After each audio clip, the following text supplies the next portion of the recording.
partially address inequality in the Painless way. While American mythology lauds fair competition and self-made heroes, the reality is that our system of inheritance creates unfair competition and makes it particularly challenging to be a self-made hero. A key aspect of the inheritance problem is the disparity it has created between white and black Americans. At the end of slavery, black Americans owned about 0.5% of the total worth of the country. This is not surprising. Most blacks had been property before that time. They did not have wealth because they were considered to be wealth. In 1990, to jump ahead quite a long ways, things had improved for black Americans. They now owned about 1% of America's wealth. This is not surprising. They started with little or nothing, whites received a bounty of government gifts, and blacks were systematically denied these gifts and restricted in their opportunities to earn their own way. While most of those in positions to address this matter must be fine with it, if you believe in fair competition and equality of opportunity, then consistency requires that you also believe that this problem needs to be addressed. So, what about government handouts to white people? Condensing history, white people have enjoyed numerous advantages gifted to them by the state. Government handouts. I'll just go through some examples, because otherwise I'd be giving examples for hours. One good example is the Homestead Act of 1862. This provided gifts of land that went mostly to white people. This land was taken, in large part, by the 1830 Indian Removal Act. Compensation was also paid to white slave owners after the Civil War, but the 40 acres and a mule still remains an empty promise to this day. In 1935, there was the Wagner Act, which gave unions the ability to engage in collective bargaining. These unions were a great boon to white workers, and unionization helped lift many white Americans out of poverty. But it also had some unfortunate aspects, intentional unfortunate aspects, because it permitted unions to exclude non-whites, which they generally did to the detriment of black Americans. The Federal Housing Administration's programs, on the positive side, allowed millions of average white Americans to buy homes, while, on the intentional negative side, it excluded black Americans. The National Neighborhood Appraisal System ended up tying mortgage eligibility to race, and under this system, integrated communities were defined as being a financial risk, and hence ineligible for home loans. This is now known today as redlining. From 1934 to 1962, the government backed $120 billion in home loans, with 98% of these going to whites. Lest one think that things are significantly different now, black and Latino mortgage applicants are still 60% more likely than whites to be rejected, even controlling for factors other than race. One common response to such assertions is that while past racism was bad, the past is past. While this does have rhetorical appeal, people often say things like, well, I didn't own slaves, I'm not a racist, I'm not doing this stuff. This reply is fundamentally mistaken. The past influences and shapes the present. One obvious way this occurs is through inheritance. The wealth accrued from slavery and from state handouts to white people have been passed down through the generations. This is not to deny obvious truths. Some white people blow their inheritance and just literally, piss it away. Many white people are mired in poverty. And of course, there are rich black Americans. Oprah, for example, springs to mind. Now, the problem is a general problem, and this general problem is not disproved by individual exceptions. The fact that there are some poor whites, and Oprah Winfrey is super rich, doesn't prove that the general problems do not exist. These are the exceptions and should not be ignored, but they are just that. They are unusual exceptions.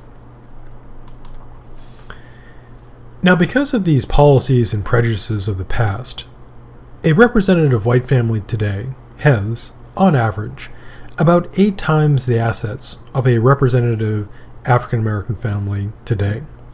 Even if families with the same current incomes are compared to, balance things out, white families have over double the wealth of black families. A primary reason for this is obviously inheritance. Inheritance enables a family to pass down wealth that can be used to provide competitive advantages, such as funding education and providing starting money for businesses. Think, for example, of Donald Trump's remarks about how his father gave him a little loan, a tiny loan of $1 million, which is a huge advantage. The odds are that you did not get a $1 million loan from your parents to start your business. I certainly did not. Now, it also helps people endure difficult times, such as the current pandemic, better. As such, in general, again, one must recognize, obvious exceptions, whites enjoy a significant competitive advantage relative to blacks, that is, unearned. They simply inherit this advantage. This advantage is also, as noted previously, based on explicitly racist and discriminatory policies. Now, some people have called for reparations for these past injustices, and I certainly agree with this notion, because justice requires that injustice be addressed, however long ago it was. If the harms still persist, the benefits accrue to those being, to those passing down the advantage of this injustice still exist, then justice requires addressing this. There are obviously numerous obstacles to this approach. One stock objection is that reparations would take resources from living people to give them to other living people based on injustices committed by people who are now dead against people who are also now dead. While this objection can be engaged and countered, an easy way to get around this objection, and many others, is to adopt a plan focused on heavily taxing inheritance and using the revenue to directly counter these past and present economic injustices.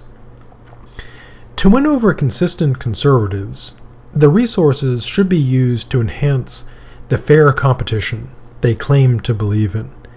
Examples of how the resources should be used would include addressing funding inequalities in public education, addressing infrastructure inequities, public infrastructure, and addressing disparities in mortgages, etc.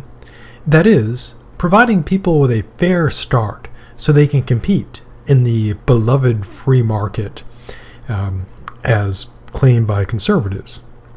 Obviously, once the historical racial disparities have been fully addressed, and competition is truly fair in accord with the professed conservative values, then the resources can be fully switched over to address general economic inequality that arose from other past economic injustices. And then once everything is fair, then we can reconsider taxing inheritance. Of course, the problem would be if we went back to the inheritance system, we would just generate new unfairness. Now, in marketing this idea to conservatives, the emphasis should be on how people are now benefiting from what conservatives claim to loathe: unearned handouts from the state and unfair advantages provided based on race by the state. One can assume that people with such professed values, who rage against state handouts, who rage against what they see as unfair advantages provided based on race, will support this idea. Otherwise, one would suspect that they are inconsistent, or perhaps even racist. The proposed plan would help remove these unfair and unearned handouts to enable the competition to be reset. To use an obvious analogy, this would be like a sports official seeing people cheating in a track relay race by getting an unfair head start and also by riding bicycles when they should be running. The official would be getting everyone to the same starting line, taking away the bikes, and restarting the race for fair competition. So what is being called for is what conservatives profess to love, namely fair competition with equal opportunity and equal start. And again, if they oppose this, one must suspect that they are not sincere in their claims, that they're motivated by something else. Now, this proposal has many virtues, but perhaps the greatest is that it allows for past economic injustices to be addressed in a perfectly painless manner. How so? Well, nothing at all will be taken away from any living person for what a dead person did to another dead person, when they were alive. Rather, some people will receive significantly less of an unearned gift. As such, they're not losing anything. They're simply getting less of something they do not actually deserve. While some might profess pain at this, that would be an absurd response. It'd be like getting a free cake and whining because one did not get 1,000 free cakes simply for being born to the right family. Now, as always, the devil is in the details. As I've noted in other works, I'm not proposing that inheritance be eliminated, nor am I arguing in favor of the state taking your grandma's Hummel and assault rifle collection and giving it to a poor family. The general idea is that inheritance should be taxed, and the tax rate should be the result of careful consideration of all the relevant factors, such as the average inheritance in the United States, taking into account, not just adding it all up and dividing it, but doing more sophisticated forms of average to get a clearer picture of what would be the, true average. The plan could also involve increasing the tax rate gradually over time to reduce the pain, and thus the fervor of the opposition. In any case, a rational and fair proposal would take considerable effort to design, but would certainly be worth doing if we want to be serious when we speak of fairness and opportunity in the United States. If we do not care about fairness and opportunity, then obviously we should stick to the current system, but those who talk about fairness while sticking with the current system really would need to shut up, because their words are but dust and ashes in their lying mouths. As always, stay safe, stay alive, and I will see you in the future.